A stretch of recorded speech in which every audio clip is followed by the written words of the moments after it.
Bonjour, je m'appelle Anfissa et je suis formatrice et thérapeute en soins holistiques en présentiel à Gradignan près de Bordeaux et à distance. Je suis aussi l'autrice d'une formation en ligne Comment créer son bracelet chemin de vie. Dans ce podcast, moi-même et d'autres thérapeutes que j'invite, partageons notre expérience, nos difficultés et nos victoires que nous rencontrons au quotidien dans nos métiers. Ma mission est de vous guider pour éclore et rayonner votre soi intérieur. Bonne écoute! Bonjour Meryl, je suis ravie de te recevoir aujourd'hui. D'abord, je vais te présenter si c'est bon pour toi et après tu diras ce que je n'ai pas dit, puis je vais te poser des questions. Est-ce que ça te convient comme ça? Oui, c'est parfait, ça. Très bien. Donc, Meryl est une coach scolaire et aussi, elle appartient à un groupe d'experts et c'est une fondatrice aussi de After School, qui sont les programmes d'accompagnement des jeunes dans leur apprentissage, orientation et leur développement personnel. Mais aussi, Meryl a un autre projet. Elle est une créatrice de jeux de cartes qui propose une approche réparatrice de la séparation dans le moment du deuil. Est-ce que j'ai bien dit? Est-ce que tout est comme ça? Oui, tout à fait, c'est parfait. Très bien. Normalement, vous savez très bien que je présente souvent des personnes qui sont déjà installées depuis un petit bout de temps pour vous donner l'exemple. Meryl, c'est différent, son projet il est différent. Euh, Elle travaille, ça fait un petit moment qu'elle travaille sur ça, mais officiellement, elle est lancée il n'y a pas si longtemps. Mais c'est un projet que je trouve exceptionnel et que je n'ai pas vu encore quelque chose qui leur ressemble. En plus, ces deux projets qui peuvent être associés dans certains cas. Les jeunes, par exemple, vivent un deuil, mais en même temps, ce sont deux projets qui sont bien distincts.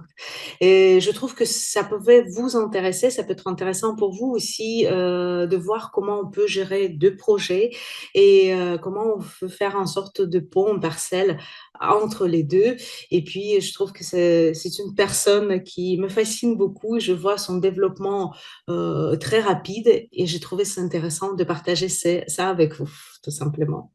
Écoute, Meryl, je te laisse te présenter comme tu souhaites, dire tout ce que tu souhaites de ton entreprise que peut-être j'ai pas dit, euh, et puis peut-être raconter ton parcours, comment tu es arrivé justement pour lancer ces deux projets-là.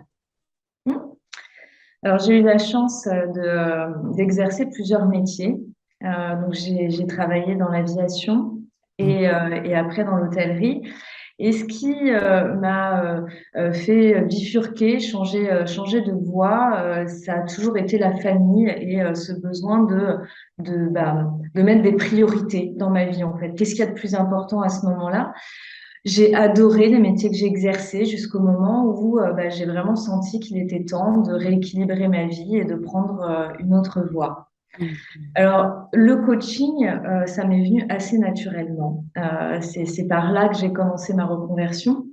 J'ai choisi de faire un parcours en tant que coach professionnel Mhm. dans une super école. J'en étais très contente. Et ce qui m'a amené, c'est que j'ai toujours eu cette facilité à repérer chez l'autre son potentiel et avoir, quelque part, des fois, tu te dis, mais mince, quel gâchis, parce que tu sens que la personne a doute d'elle, parce que tu sens qu'il y a des choses qui bloquent et de pouvoir accompagner, en fait, à libérer, voilà, les talents. C'est quelque chose qui me fascine, en règle générale, d'être humain. Mhm. Donc voilà comment je suis arrivée déjà dans le coaching. Mhm. Quand j'ai eu fini ma formation en tant que coach professionnel, je sentais qu'il me manquait des outils.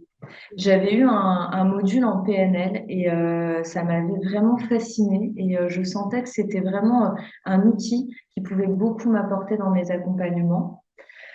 Donc, je suis partie sur une formation pour devenir praticienne en PNL. Mhm. En fait, ce parcours m'a permis aussi de prendre du temps pour savoir finalement à qui m'adresser, quel public viser.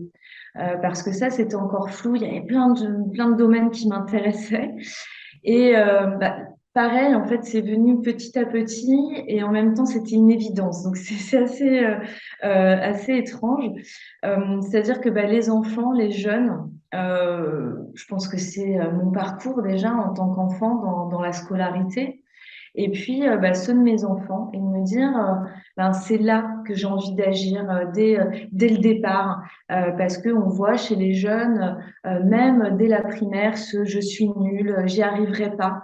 Et Mm. on se dit, mais voilà, c'est des jeunes plein de talents, avec leur intelligence, avec leur potentiel, et ils vont nourrir cette croyance limitante de je suis nulle.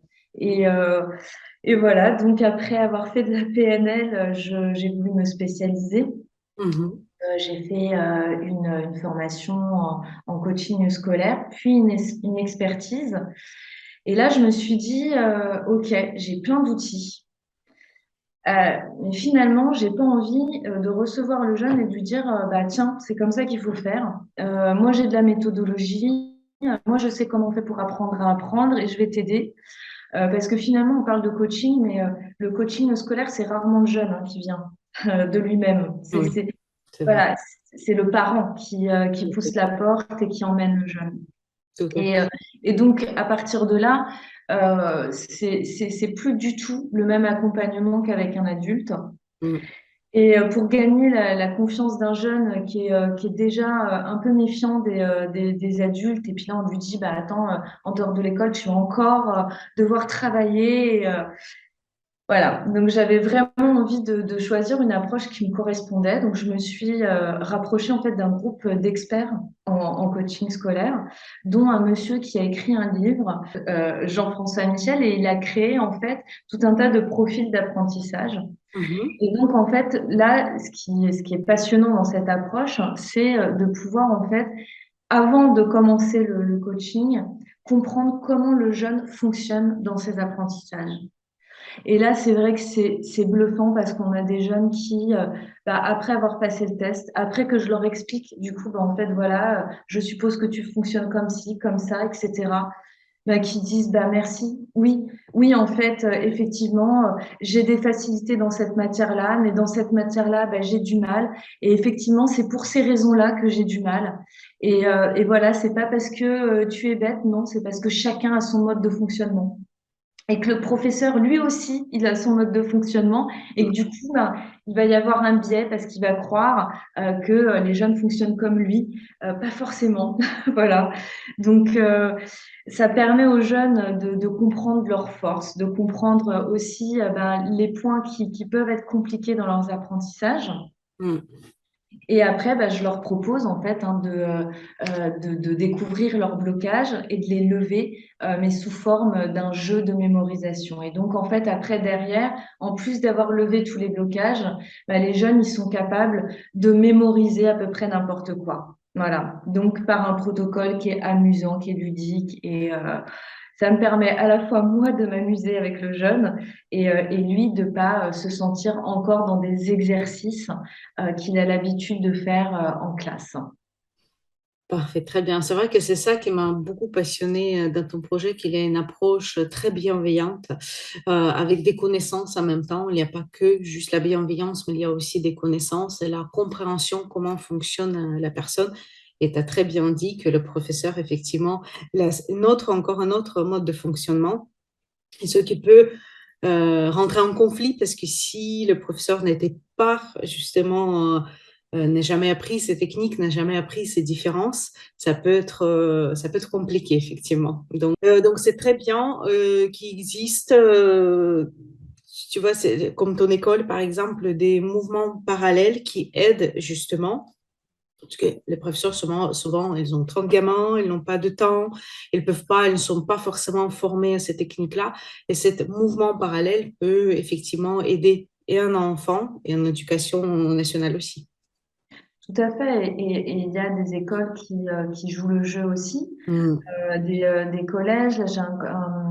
Là, c'est plutôt, oui, j'ai deux lycées pour le moment et je suis en pourparlers avec des collèges où il y a des professeurs qui sont intéressés justement pour comprendre parce que finalement, ils se rendent compte que bah, eux aussi, ils ont un mode d'apprentissage Mhm. et ils peuvent avoir l'impression que parce que eux, ils apprennent comme ça, le jeune apprend pareil. D'accord. Voilà. Et donc, c'est intéressant, même s'ils changeront pas forcément radicalement leur façon d'enseigner parce que ils ont, eux, leur façon d'être.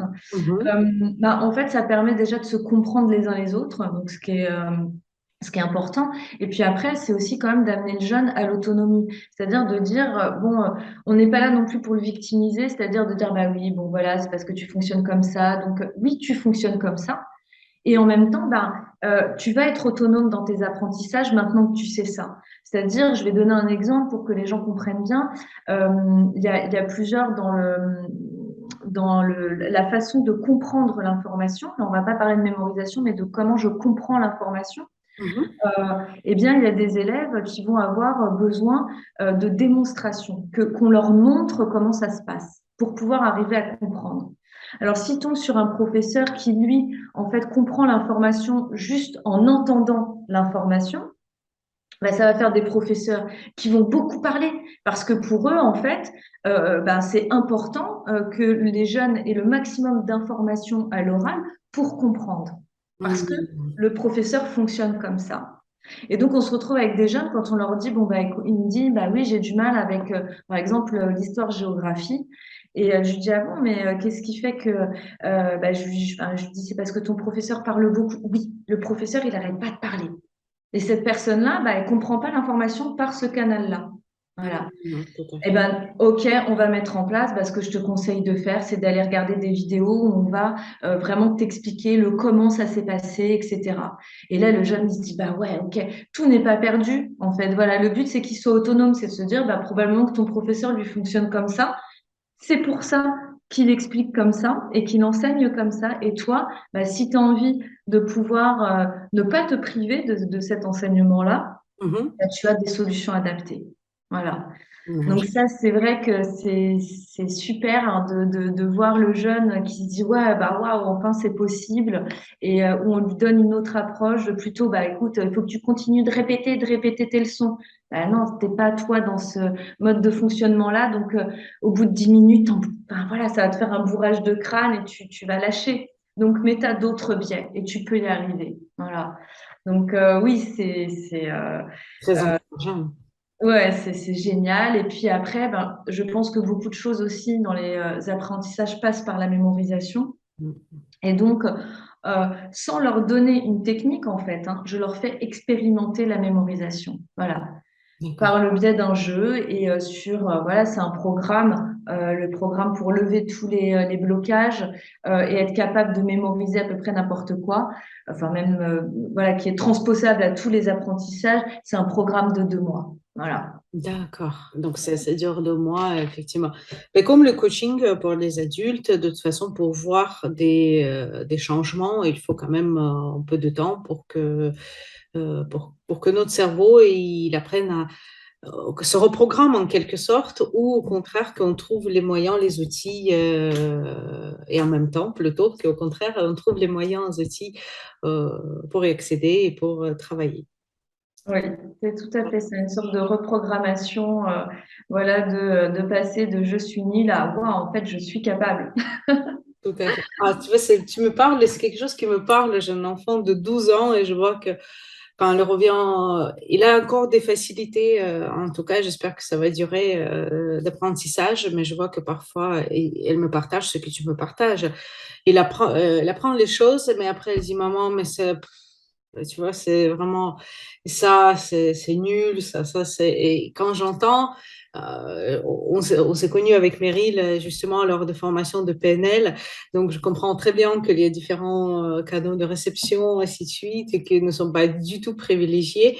Mais c'est malheureusement un manque de connaissances parce que j'ai deux copines qui sont des enseignantes et je sais qu'ils ne sont pas formés en PNL et qu'ils elles savaient même pas que ça existe et qu'est-ce que c'est et que malheureusement à l'époque en tout cas ça faisait pas partie de leur apprentissage, donc c'est tout à fait normal qu'ils savent pas tout simplement. Oui, il y en a certains qui commencent. Moi, j'ai une demande Ouais. d'une prof en collège qui souhaite être formée.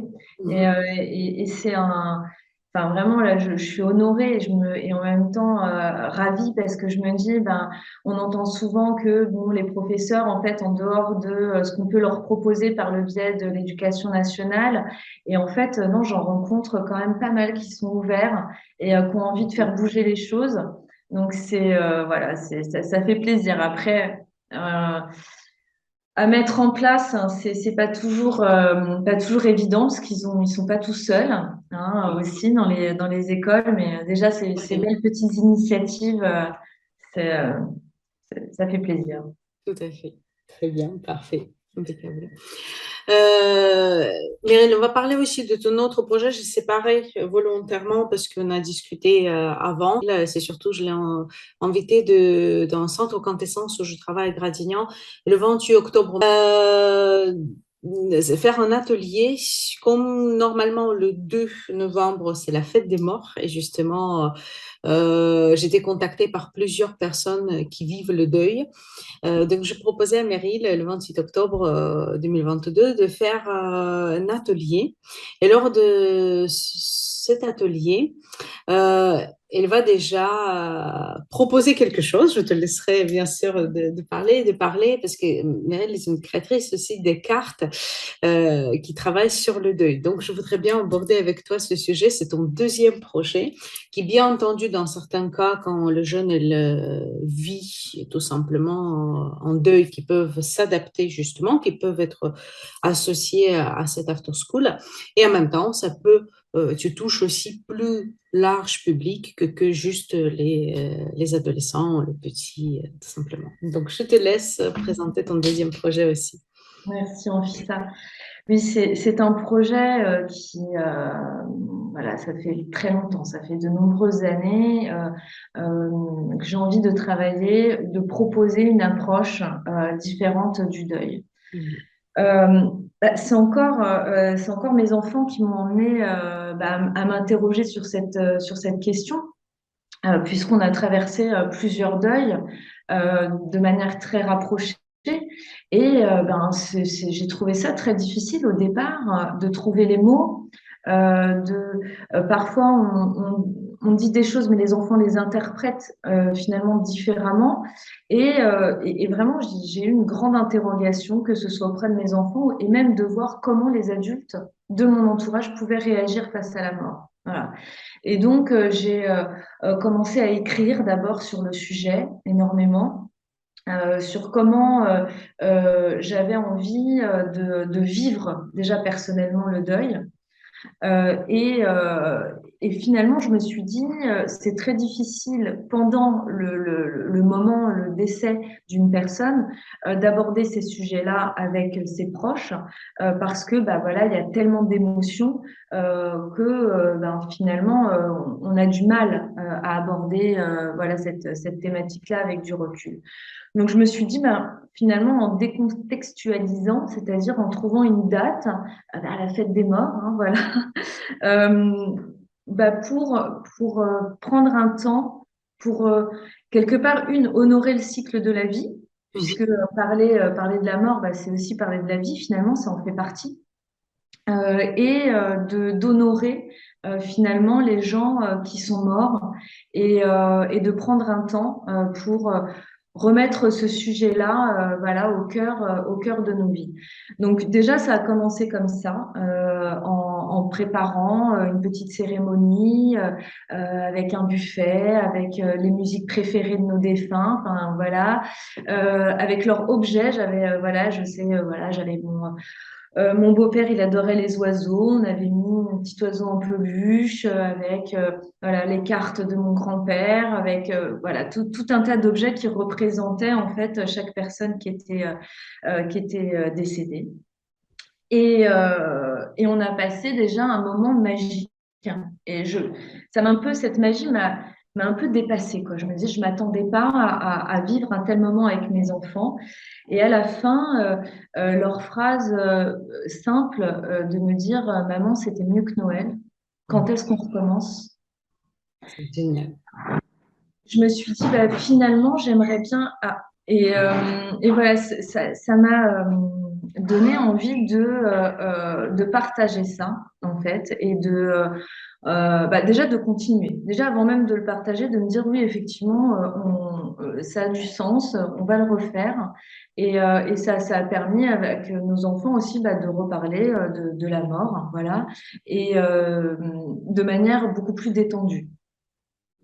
Donc les années suivantes, on a recommencé, on a amélioré, voilà, tous les ans, il y avait un petit plus, donc c'était sympa. Et puis l'année dernière, je me suis dit, bah tiens, là, il va y avoir plus de monde, parce que finalement, dans notre entourage, bah, à force qu'on le fasse, qu'on leur envoie des photos, qu'on leur montre, qu'on leur en parle, que les enfants aussi témoignent en fait hein, de ce qui se passait, bah, ils ont eu envie de venir, quoi. Voilà.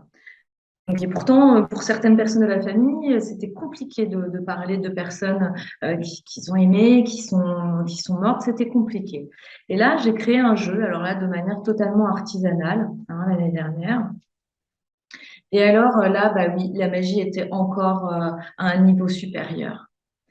Et ce qui m'a le plus touchée, je dirais, c'est que souvent dans les réunions de famille, tout le monde parle un peu en même temps. Les enfants, ils ont du mal à prendre leur place, on leur accorde un tout petit moment, mais il n'y a pas comme une sorte de fusion où tout le monde s'écoute, où tout le monde en fait boit les paroles de celui qui est en train de parler et, euh, et est heureux d'entendre ce que l'autre a raconté. Et donc ce jeu, ben, c'est vraiment un jeu de cartes de transmission qui à la fois permet de s'autoriser à continuer à aimer. Parce que euh, dans la mort de proches, je trouve que c'est ça qui peut être le plus compliqué.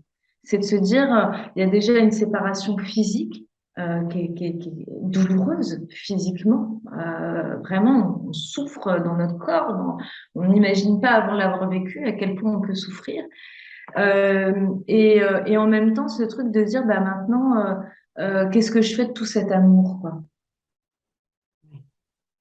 Et de l'enfouir et de plus en parler, de pas s'autoriser, pour moi, c'est là que on entretient la douleur. Alors que finalement, de s'autoriser à continuer à aimer de manière, là en plus, du coup, complètement désintéressée, puisque la personne, elle est partie, elle pourra plus rien t'apporter de matériel. Et pourtant, ben, en fait, tu lui accordes encore du temps. Voilà.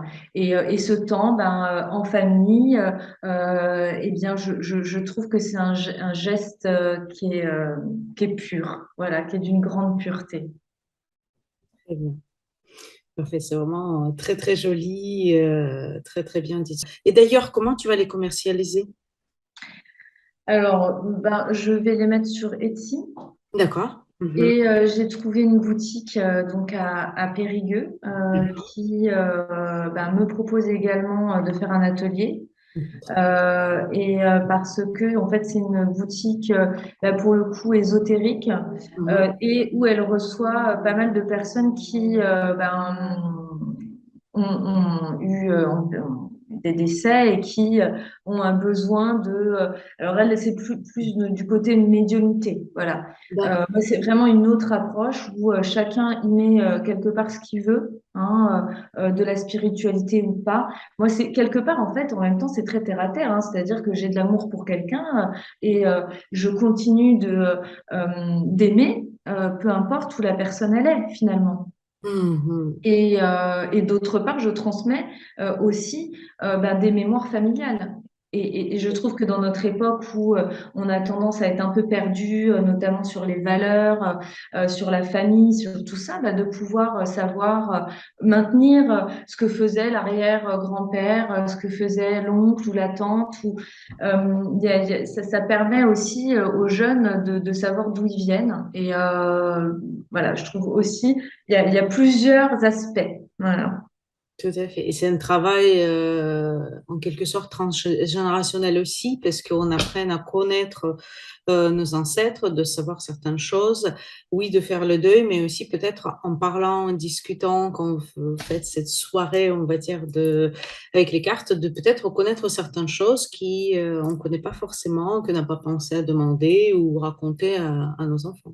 Oui, on prend le temps et puis ça fait du bien aussi de se rappeler pour la personne qui l'évoque des souvenirs, voilà, des moments vécus. Il y a à la fois des grands moments de fou rire et puis des moments plus de nostalgie, ce qui est normal, mais voilà, au moins on le libère vraiment dans un cocon, dans quelque chose de très doux en fait, parce qu'on se sent enveloppé dans ce moment-là. Et oui, nous on a choisi le moment de la fête des morts. En même temps, temps, bon, on n'est pas forcément obligé de choisir ce moment-là. Ça peut être aussi à Noël. Je sais qu'à Noël, ça peut être un moment difficile quand il y a des personnes de notre entourage qui sont décédées et de pouvoir se dire, plutôt que d'avoir ce vide là, de dire, tiens, on va en profiter pour honorer sa mémoire, pour pouvoir en reparler, pour pouvoir prendre un temps ensemble pour évoquer les gens qu'on aime. Voilà. C'est une excellente idée parce qu'effectivement, il y a des personnes qui se sentent très seules puisque c'est une première année, par exemple, après le départ d'une personne proche.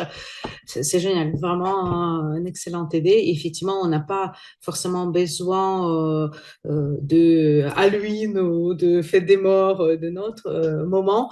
Ça peut être vraiment un moment qui, pour nous, est important, peut-être le jour du départ, donc Exactement, l'anniversaire oui. de la mort de la personne.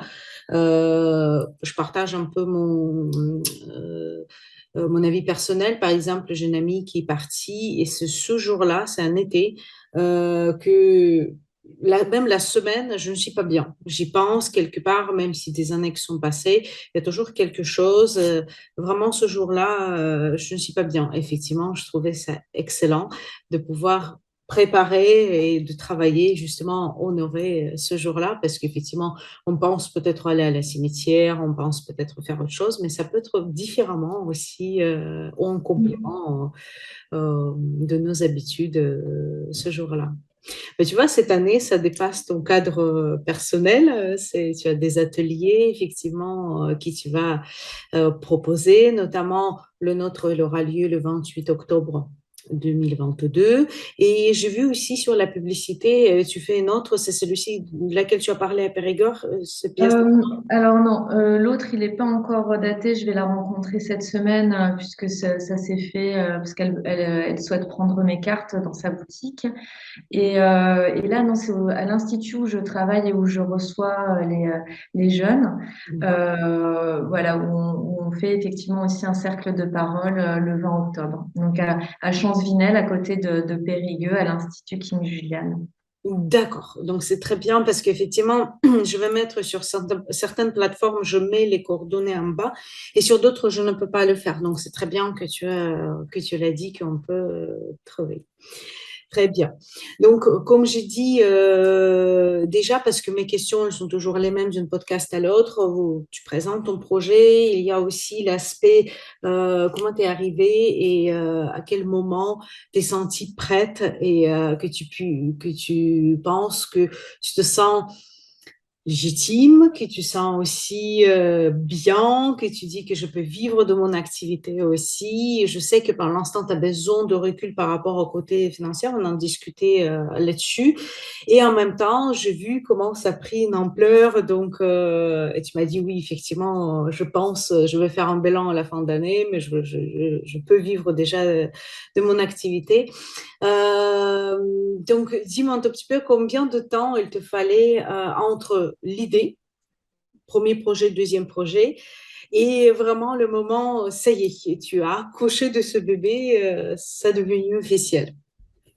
Alors pour le premier projet, ça a mis vraiment 2 ans. D'accord.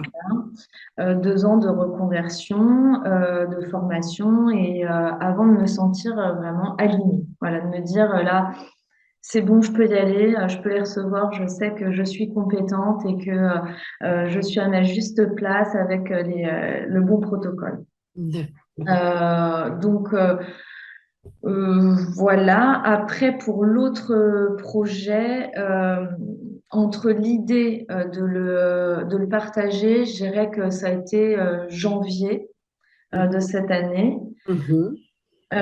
Et voilà, ça s'est accéléré, c'est-à-dire que j'ai d'abord préparé les cartes, le logo, j'ai fait appel à une illustratrice, Mhm. et puis tout s'est accéléré au mois de septembre, et finalement j'ai réussi à boucler le projet en quelques semaines.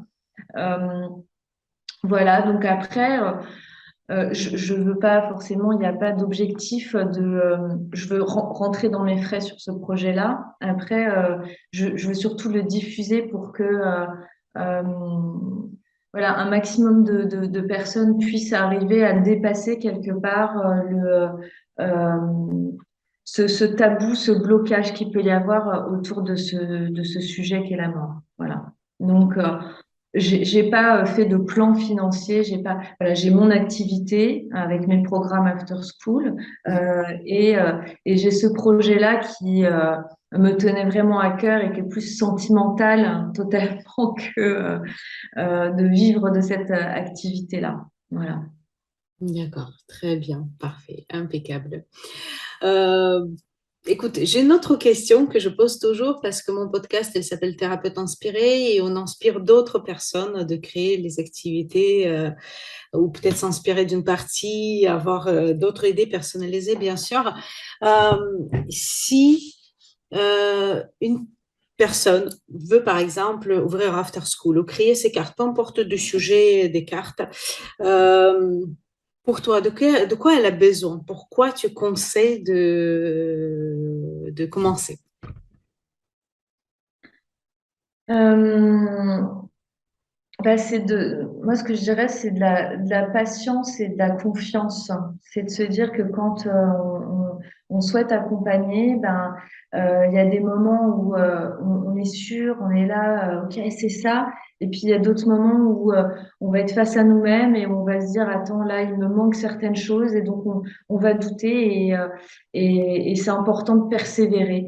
Voilà, c'est ce que j'aurais envie de dire et que on a besoin de gens, que chacun a sa couleur de thérapeute, a son approche et qui trouve généralement après les personnes en adéquation. Voilà, c'est assez rigolo, je dirais. Et oui. Moi, 2 ans, ça a été long, hein. Je pensais au départ ouvrir peut-être ou commencer tout de suite après ma première formation de coach. Et non, finalement, j'ai eu besoin de plus de temps. Voilà. En fait, je pense qu'on le sent vraiment en soi. Enfin, en tout cas, moi, ça a été tout à fait ça. C'est-à-dire que je sentais, non, là, je suis pas prête. Là, il me manque des choses. Là, voilà. Donc, je me suis écoutée. Ça a été dur parce que j'avais hâte de pouvoir ben, être dans une activité dans laquelle je m'épanouis et offrir, voilà, mes compétences hein, et accompagner. Euh, je me suis écoutée et à un moment donné, j'ai senti que tout y était. Voilà, la tête, le cœur, le corps et que à ce moment-là, ça a été très vite. Donc ça a été très long au départ. C'était un très grand parcours et finalement très vite après, une fois que j'étais bien alignée. D'accord, très bien. Mais il y avait effectivement cet alignement, mais tu as fait aussi des démarches, tu as fait aussi des formations, tu as fait les réflexions. Je sais que tu as, parce que comme j'ai entendu un tout petit peu, il y avait plusieurs essais, il y avait plusieurs choses, il y avait les questions de théâtre avec des jeunes aussi, si je ne me Oui, trompe pas, voilà. Il y avait plusieurs étapes, donc action plus alignement et aussi, bien entendu, tout ce qui est l'univers. C'est très important, les deux qui sont importants. C'est bien ça? oui, tout à fait. Ah oui, oui, il y a eu plein d'essais aussi. Hein, et puis, bon, bah, je suis quelqu'un, je m'intéresse à plein de choses, donc je m'éparpille aussi. Il y a des moments, il faut arriver. Voilà, c'est vraiment le mot, c'est arriver à prioriser en fait ce qui est le plus important, où est-ce que je veux aller, parce que bah, tu dis, ah bah tiens, il y a ça, il y a ça, il y a ça. Et puis, oui, ok. Et à un moment donné, bah, il vaut mieux se spécialiser. En tout cas, moi, c'est ce que j'ai choisi de faire et me dire, bah, en fait, là, maintenant, je suis vraiment bonne là-dedans, donc je vais essayer de pas trop me disperser, quoi. Voilà.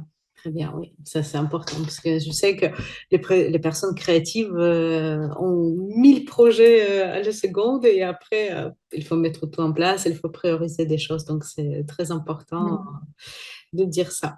Et justement, je pose toujours cette question pour les formations. Est-ce que tu penses que dans ta domaine, les formations sont obligatoires ou les personnes peuvent être autodidactes?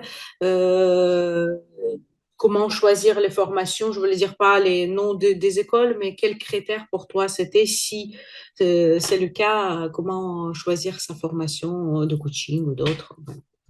Alors, j'ai quand même fait pas mal de formations, j'en ai fait plusieurs, donc pour moi, oui, être formé, c'est essentiel. Je pense même que ça peut être dangereux de ne pas l'être. Oui, c'est exact. Là, je te rejoins. Oui, non, c'est essentiel d'avoir suffisamment de connaissances quand même dans l'humain, parce que ben, comment il fonctionne, de savoir aussi du coup où débutent nos compétences et où elles s'arrêtent, et d'être capable de dire, ben non, ça en fait, ça fait pas partie des accompagnements que je peux faire. Mhm. Et ça, on l'apprend en formation aussi, hein. Donc oui, c'est essentiel. Et puis après, selon les besoins de chacun, moi j'avais besoin de beaucoup me former, de faire vraiment plusieurs formations pour vraiment prendre le temps euh, et avoir les outils suffisants pour finalement à un moment donné me dire, bon bah ok, j'ai tout ça. Et maintenant, quel est moi mon protocole? C'est un peu comme si tu as toutes les pièces pour monter une voiture, mais qu'à un moment donné, comment je fais pour vraiment faire en sorte que ça fonctionne bien. Voilà. Moi, j'avais vraiment besoin de ce moment de me dire, OK, là, c'est vraiment, c'est bon. Et je fais encore partie de groupes de supervision. Voilà, je suis pas seule. À l'institut aussi où je suis, l'Institut King Julian, j'ai aussi des personnes avec qui on peut échanger sur nos pratiques. Et ça, c'était essentiel pour moi. Plus un groupe d'experts en dehors, où j'ai encore des supervisions et où on échange sur nos pratiques. Voilà, donc non, je pense que c'est quand même très important d'être formé et accompagné aussi en tant que coach, que de thérapeute. Très bien, merci beaucoup. Et justement, quels critères pour toi étaient importants pour choisir ton lieu de formation, voilà. Alors le premier, il fallait que ce soit que j'ai une reconnaissance nationale. Donc là, c'était une école qui avait une reconnaissance nationale et internationale. D'accord? Après, pour la PNL, c'était un peu différent parce que c'est une certification qui n'est pas nationale. Là, j'ai regardé les avis et puis après, j'y suis allée un peu au feeling et pour le coup, je me suis pas trompée. Et pareil, après, pour le coaching scolaire, ça a été de nombreuses recherches là par rapport aussi vraiment au contenu, parce que moi, je voulais vraiment qu'il y ait les apprentissages et qui est les intelligences multiples et qui est le fonctionnement en fait aussi du jeune dans ses apprentissages. D'accord. Écoute, parfait, très bien. On va finaliser notre rencontre. Dis-moi, est-ce que tu veux rajouter quelque chose que peut-être je t'ai pas demandé, que tu as envie de dire aux personnes qui nous écoutent ou pas? Bah, je voudrais te remercier surtout, voilà, pour ce que tu proposes, ton podcast. Voilà, j'adhère et je suis même fan. Voilà, je l'écoute aussi. C'est gentil. Et puis c'est agréable voilà, de pouvoir avoir un temps de parole et de parler de ce que l'on fait. Donc j'étais ravie de pouvoir être là avec toi. Écoute, merci beaucoup, Meryl, c'est gentil. Est-ce que tu peux juste verbaliser comment on peut te trouver? Parce que comme j'ai dit que sur certaines plateformes, on peut laisser les liens en bas et d'autres, c'est que à l'écoute. Donc voilà, comment on peut te trouver? Comment ça s'écrit? Par exemple, ton site, ta page Facebook, voilà, ce que tu as. Alors c'est l'after school et Mhm. c'est school pas comme l'école mais comme S apostrophe cool. Voilà, parce qu'on va Ouais, quand même un peu plus décontracté qu'à l'école. Euh, Je suis sur Facebook, j'ai une page, je suis sur Instagram aussi et mon site est en cours de construction. d'accord. Donc, After School sur Instagram, arrobase After School, S apostrophe, donc After, A-F-T-E-R. S, il y a apostrophe d'ailleurs sur. Non, je crois pas. Non, non. D'accord, ok. Très Mhm. bien. Donc, After School sur Instagram et sur Facebook, c'est After School, comme tu as dit, exactement pareil. Très bien. Ben, écoute, je te remercie beaucoup pour ton temps et d'accepter de- d'être interviewé, de me faire cet honneur. Merci beaucoup. Et du coup, Merci. avec toi, on se verra le 28 octobre pour l'atelier de la fête des morts, on va l'appeler comme ça, et on va faire, donc je vais dire juste quelques mots, on va faire un atelier qui va être animé par Meryl et qui va faire un cercle de parole et également on travaille avec les cartes, si je ne me trompe pas, c'est bien Mhm. ça. Et moi, je vais finir par une méditation qui s'appelle Tunnel d'amour. Et Meryl, dis s'il te plaît, comment on peut te trouver justement? Comment, par exemple, si un des auditeurs qui nous écoutent aujourd'hui ou qui nous regardent, si c'est sur YouTube, comment on peut te trouver? Comment tu consultes? Parce qu'on a tous les enfants et on ne sait jamais, ça peut être utile à quelqu'un. Alors, je reçois en cabinet à l'Institut King Julian, donc à Champs-Vinel, à côté de Périgueux. Mhm. Et également, je peux faire des séances par Zoom. D'accord, très bien. Allez, écoute, merci beaucoup. On laissera bien sûr ces coordonnées en bas sur les plateformes où c'est possible. Écoutez, je vous souhaite une belle semaine et on se verra la semaine prochaine avec notre épisode et une autre invitée. Merci, à bientôt. C'était Anfissa, formatrice et thérapeute en soins holistiques, pour vous accompagner dans votre parcours. Je vous embrasse et je vous dis à bientôt.